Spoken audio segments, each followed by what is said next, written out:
On today's show, we debate the Warriors' biggest threat, the 22-5 Spurs or the streaking Thunder. It's Throwback Thursday. This'll be fun. Who is the modern-day Reggie Miller? Good question. Let's hurry up these headlines so we can get to that and the meme team. It's Thursday, December 17th. The starter starts now.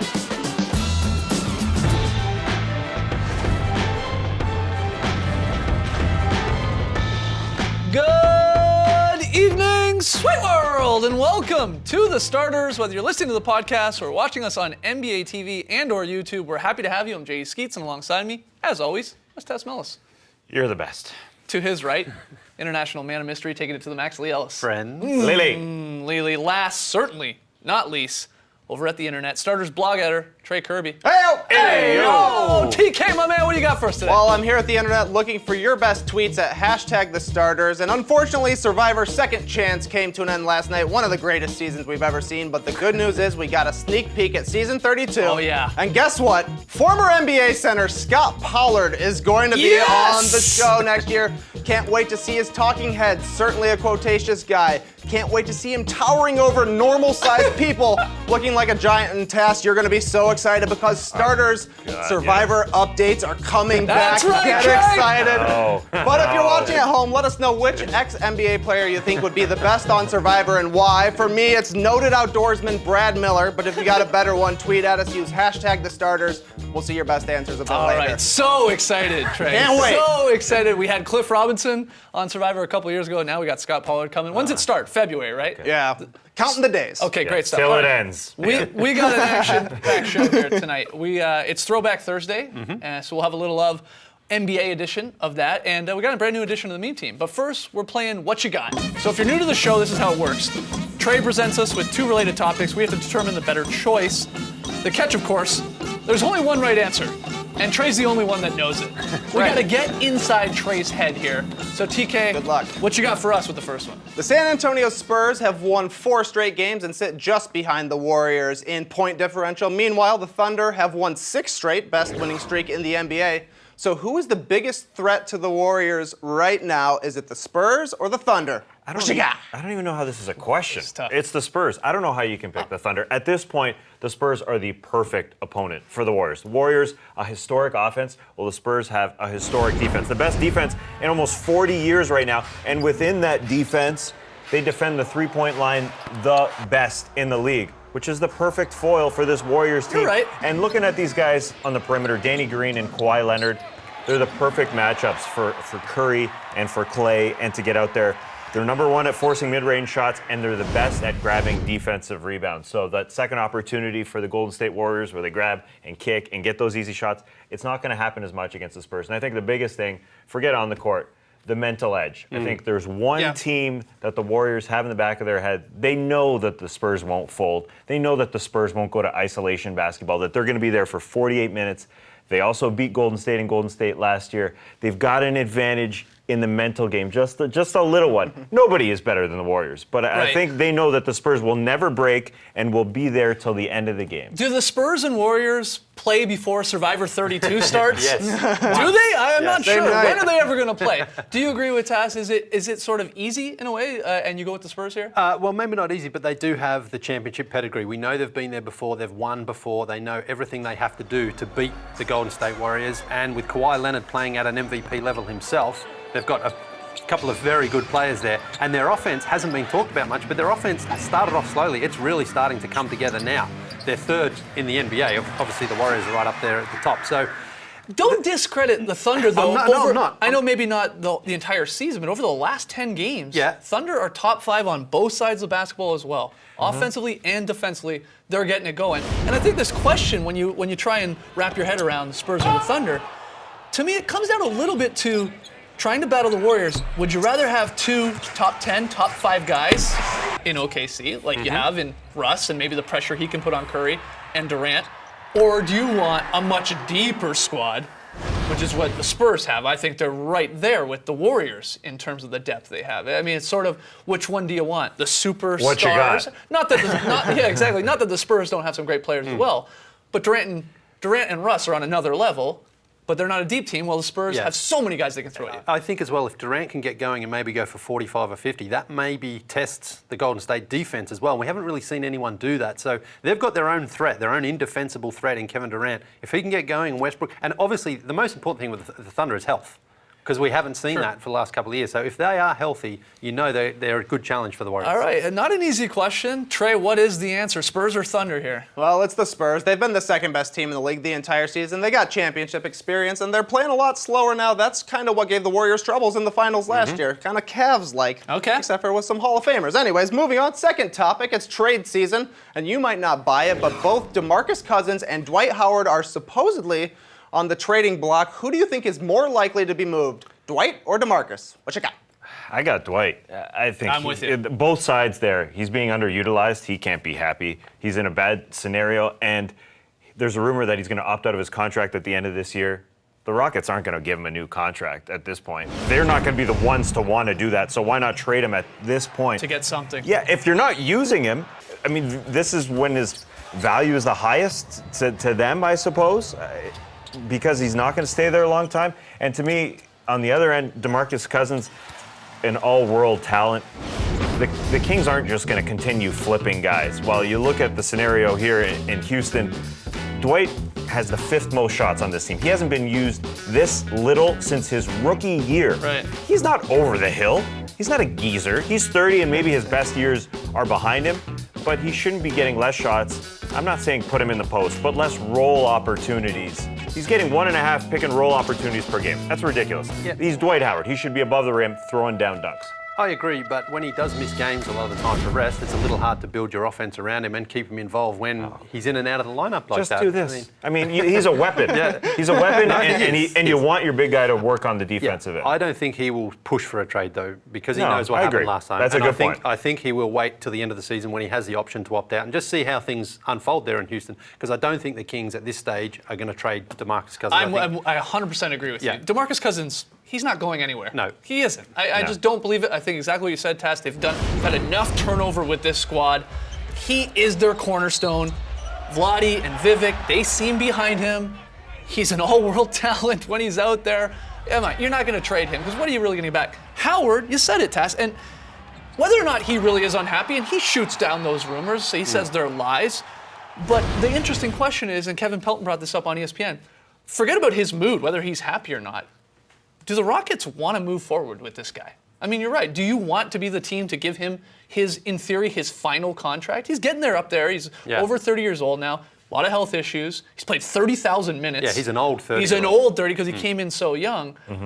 There is going to be so much cap money available, though. I mean, it wouldn't shock me if he still gets a $20+ million contract per year. Yeah. Right? When he gets to his new deal. But I don't think the Rockets should be the team to do that. They got a young guy in Clint Capella coming up there.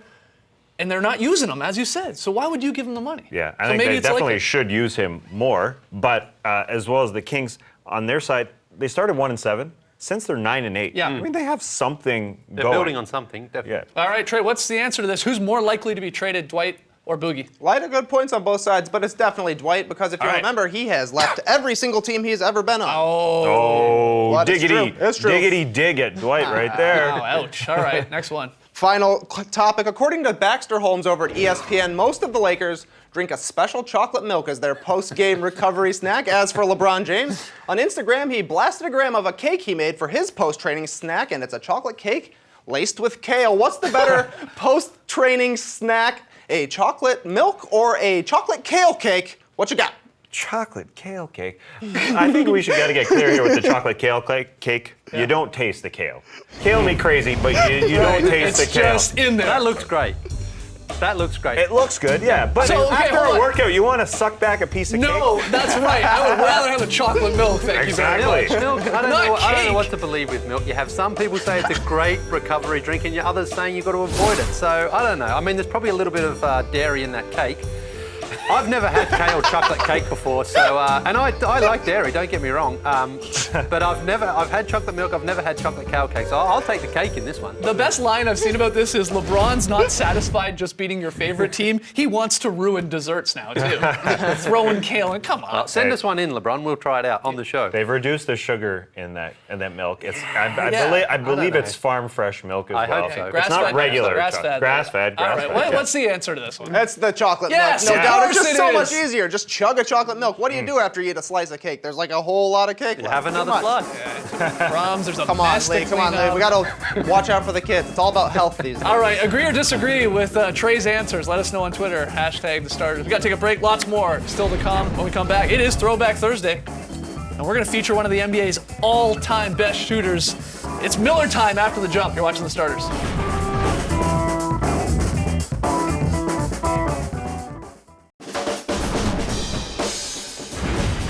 Back with the starters. Hey, look, it's official. We learned last night former NBA player Scott Pollard will be on the next season of Survivor. Survivor 32 starts in February. We asked you before the break, which ex-NBA player or just player in general would be the best on Survivor? We told you to use the #the starters. Trey, you got a few answers. Yeah, definitely. Magan Camacho says an ex-NBA player, David Robinson, could win on Survivor. Nice guys never win, though. Zach Coble says Ralph Sampson at 7'4", so we can just pick the coconuts out of the trees. Definitely helpful. And I love this answer from Whoa, who says LeBron James, because he's good at convincing people. #Heat, #Cavs. Can't argue with that. David Robinson, look, Ethan won Survivor, Africa? 3, he was yeah. a nice guy. So He was maybe a nice that's guy. the David Robinson comparison. Hold on, we learned yesterday that Scott Pollard's No, going to it be was, on it's we had a official. scoop back in May. It became official. Oh, you guys have been chatting about Yeah, it for a year. yeah. We know. We're Nerds. locked into the Survivor underground. All right, look, it's Thursday. We like to have a little NBA Throwback Thursday fun. Today's player, it's Reggie Miller.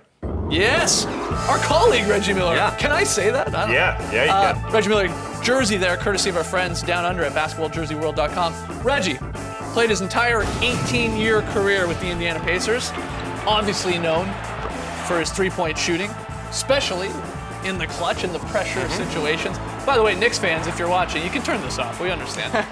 When he retired in 2005, he held the record for most career three-point field goals made. He's a 5-time All-Star, made a couple All-NBA third teams, won a gold medal there in '96, and he's in the Hall of Fame. You know, pretty good pedigree there from Reggie. What do you think, or what comes to mind first when you talk Reggie Miller? Is it the three-point shooting and the clutch play? One of the first players to be known as the three-point shooter as soon as he entered the league, I think. Right. But I think when you say the words Reggie Miller, the first two things that I think about are in New York City against the New York Knicks in the playoffs. You almost, you think 3 words, Madison Square Garden. Yeah, because again, you mentioned he was a clutch performer on the biggest stage. And what I loved about him is he loved to get the crowd involved. He loved the drama. He loved to perform. And then he would go out there and deliver and break the hearts of Knicks fans and especially Spike Lee. I mean, if you remember those incidents, especially the 8 points in 9 seconds, the Knicks were home in that game. 18 seconds to go, up by 6 points. Never thought anything like that would happen.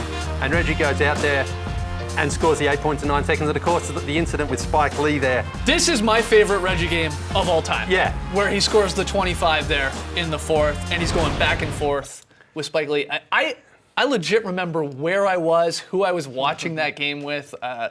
It's that vivid to me. Yeah. I was in Quebec on a grade 8 class trip.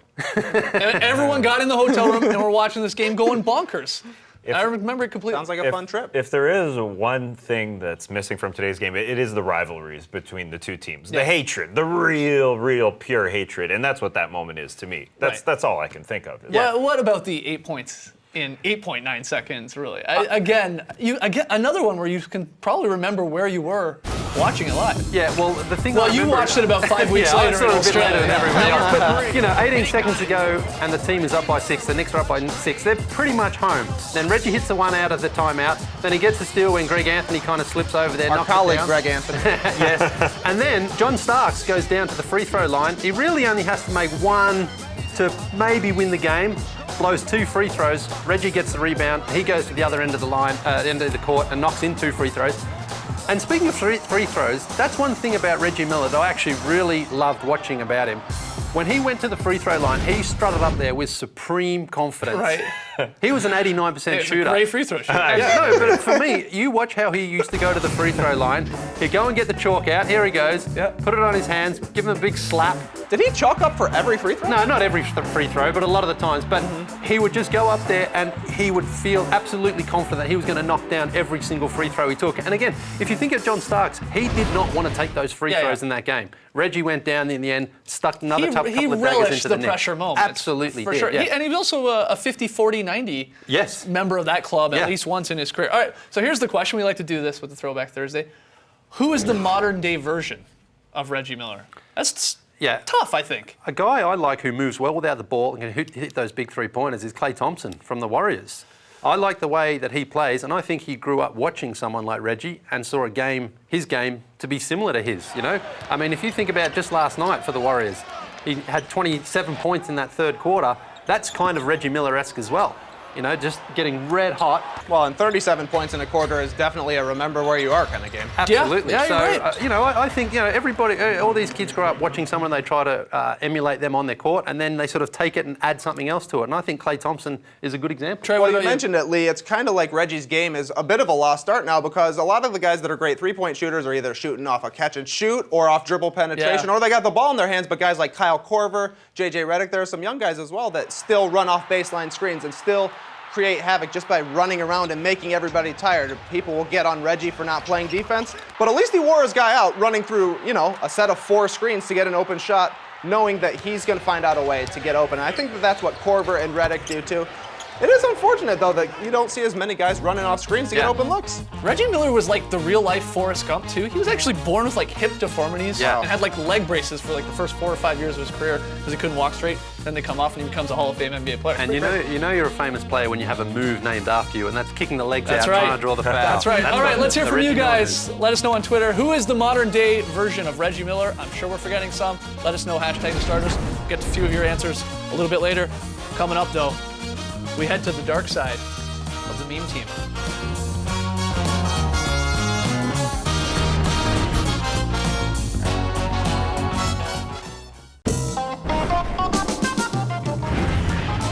A little hashtag TBT here on hashtag the starters, and we asked you before the break, who is the modern day Reggie Miller? Told you to tweet at us. Trey, you got a few responses from the fans. Yeah, some good responses. Kevin Lopez says it has to be Richard Hamilton. A little bit dated, but yeah, not bad. Well, yeah, he's not Lane playing. McDonald says Bradley Beal, hashtag piece of cake. Yeah, that's a good one. Okay. Not bad. Yeah. And Chase Kazoil says Russell Westbrook, easily the current day Reggie Miller. What? No. I don't think so. What are you talking about, Get out of Chase? here, Chase. Explain Come on, yourself. Come on, Chase. Use as many tweets as you want to explain And you that one. spelled Russell wrong as well. Oh, wow. You left an L off. Maybe you were leaving a T off like Scott Pollard does. All right, with that said, it's Thursday. Let's get to the meme team. Favorite weird and wacky moments from the past 7 days. Tass. This was fantastic. Wednesday night, Enes Kanter, at the end of a quarter, decides to chuck it up just a bit outside. Oh, that's so good. Even Kevin has to laugh. Watch this angle. Yeah, this is bad. Looks like me at Summer League trying to shoot a half-court shot. He must have been great at shot put in high school. Yeah, Every reaction is a awesome. strong guy. All Cameron right. Payne, they're good. At number 4, the Clippers have a new team rule in place. Last one in the locker room has to dance. It's made for some fascinating post-game interviews. The 3 to win it, Jamal. You were wide open. Did you expect to have a shot like that? I didn't, but Blake, Chris, JJ, everybody always makes the right decision. We trust each other. We've been there before. 4-1 road trip. Doesn't get a whole lot better than that, right? It's a great trip. Have a nice flight home. All right, thanks a lot, Mo. JJ, to be able to grind out a win like that, what's that say about your basketball team? Great win for us. I just think we showed a lot of result. All right, he's gone. At number 3, we've had a lot of lights going out in arenas. Wednesday night pregame, Pelicans and Jazz had to shoot in the dark. This one on Sunday was on purpose. Norman Powell, the Raps, as soon as the lights went off in the intros, He's looking like Paul George. threw it down, went down nicely. Wednesday night again, 2 lights out in one night. Blake Griffin's just trying to shoot a free throw. The lights go off. And whistle goes, but he says, oh, I might as well take a free throw. Hits it. He tries to go back on defense. Now you have to come back and shoot it again, Blake. At number 2, this week, LeBron James posted a photo of himself in a new coat. Some thought the King looked great, others did not. Look at Twitter, go nuts. The old Law and Order. Bum, bum. Yep. Luther. Luther's back's in. Raphael from Teenage Mutant Ninja Turtles. Very good. And probably the best one, Inspector Gadget there with Penny and the Brain. Beautiful coat, though. At number 1, you may have heard Star Wars The Force Awakens is out this week. A lot of arenas paying tribute to the movie. Brooke Lopez, obviously a big Star Wars fan. Yeah, he was pumped. He's huge. In Atlanta, this is great. Bob Rathbun, Dominique Wilkins looking a little awkward there. Obviously, Twitter went to work. Some mashups. Jedi Master Obi-Wan Kenobi from NBA on TNT. Serge Chewbacca from NBA TV. Mace Tastic went to work. Antoine Skywalker. That's good. And then the Attack of the Jones. Just a bunch of NBA Jones from history, left to right. Eddie, Terrence, Sam, Bobby, Perry, Damon, James, and Popeye Jones. Popeye. Whoa. Shout out to All the Popeye. Joneses. Whoa, where's Fred Jones? Where's Fred Jones? Fred Jones won a dunk contest. Where's Wawa Jones? He sure did.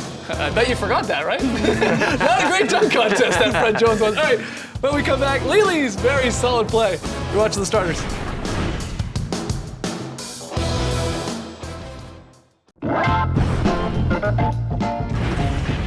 Back with the starters. Call me Spencer Bledsoe from Survivor because I'm playing from behind once again. 5 and 7 in the month of I got December. it, man. I got it. Trey got it. This is a Survivor show tonight. You guys are all taking the Cavs. I'll take the Thunder on the road. I really need this win because we're running out of time when it comes to December.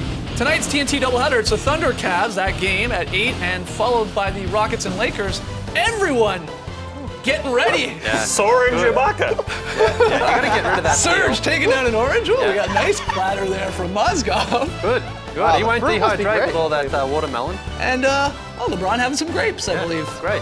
Maybe some kale at the bottom of those grapes. I'm not sure. Good stuff. Oh. Pick it up. 3-second rule, 5-second rule, whatever it is. Lee, very solid. He's play tonight. left-handed. We're heading to the garden. That's my New York accent. And it's the Knicks with a corker of a pinball machine play here. Look at this ball fizz around the perimeter and back with Hams. He knocks it down. That is beautiful. Watch this again. Melo starts it off. And then the ball just fizzes around. That's nice, Lee. The Wolves are just jumping at shadows. Hams called run for 3. That's what I call a very solid play. Lee, can you say I'm walking here in a New York accent? I'm walking here. I'm walking here. All right, we got a fan sign. Oh, yes, fan sign. Yes, this one comes in from Adam and his mum in Boston. Yes, another one from Boston. 4 of the last fan signs have come from fans at Celtics games. Great job, Boston. Great job, Adam and his mum. Keep the signs coming. Hashtag the starters. Tomorrow morning, we will record the Drop podcast. We'll get it up as early as possible, so check that on the website and iTunes, Google Play, and then we'll be back at 7 p.m. Eastern tomorrow here on NBA TV. Thanks for joining us, folks. And remember, food is love. So if your loved one goes away for a month, you'll get skinnier. Brace the night, people. He's left-handed, it's true.